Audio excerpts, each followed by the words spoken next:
What's up guys? So hari ni guys, cuba korang teka aku dekat mana? Aku ada dekat ni guys, MAS 25 Malaysian Auto Show yang ke-25 berada di MAIP Serdang guys. So aku nak masuk dalam. Jom aku bawa korang jalan-jalan sekali kat dalam. Ciao. Apa cerita dulu kereta korang ni Toyota XL selalu tercabut je? Ha? Lepas tu kau acah-acah berdiri sini macam tak nak dengar orang cakap kan? Respon lah. Okay guys, tak ada ni kita orang kat depan kereta Cherry punya showroom. Not bad lah. Dia punya persembahan dia. Sebab tu aku suka datang event macam ni lah. Sebab kau boleh nampak benda yang susah nak nampak. Contoh macam ni. Dia tunjuk dekat korang rangka Tesla Model Y. Okay, ni Model Y ni Tesla. Sebab tu dia bagi tahu kau besi ni pakai untuk apa, bahagian sini pakai besi apa. So kita boleh tahu apa sebenarnya yang Tesla ni pakai. Aku nak tunjuk kat korang yang MK8 Black Edition. Ni dia guys. Dia memang dah datang dengan serba hitam guys. Rim hitam, ada apa tu, cap isi angin tu dah GTI. Ni yang mahal dia Mac. Dia ada emblem black kat sini.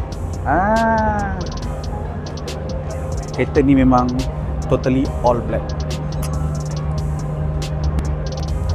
So macam yang korang tahu, Audi baru launch Q7, Audi Q7.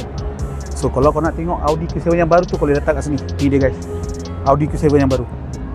Smart O. Made in. Apa dia? Made in. Made in.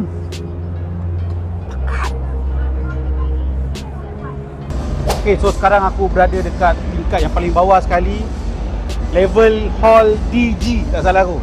So kat sini kau boleh nampak memang banyak dia parking kereta-kereta yang gempak-gempak lah tu. Ada budak-budak no-chill kat situ. Ok, ada no-chill kat situ. And tu macam biasa kita ada Audi TT Mira punya, awet yang kecil-kecil comel-comel tu. Ada kereta dia juga. And banyak lagi kereta dalam ni guys. Aku rasa korang memang wajib datang sini guys. Sebab ada banyak kereta, ada banyak benda yang korang belajar datang sini. So jangan lupa, lain kali kalau ada event macam ni, korang turun and datang. Ok, okay guys, so daripada kita masuk, matahari dah ada. Sekarang matahari pun dah hilang daripada siang sampai ke malam guys. Dah dekat pukul 8 dah guys.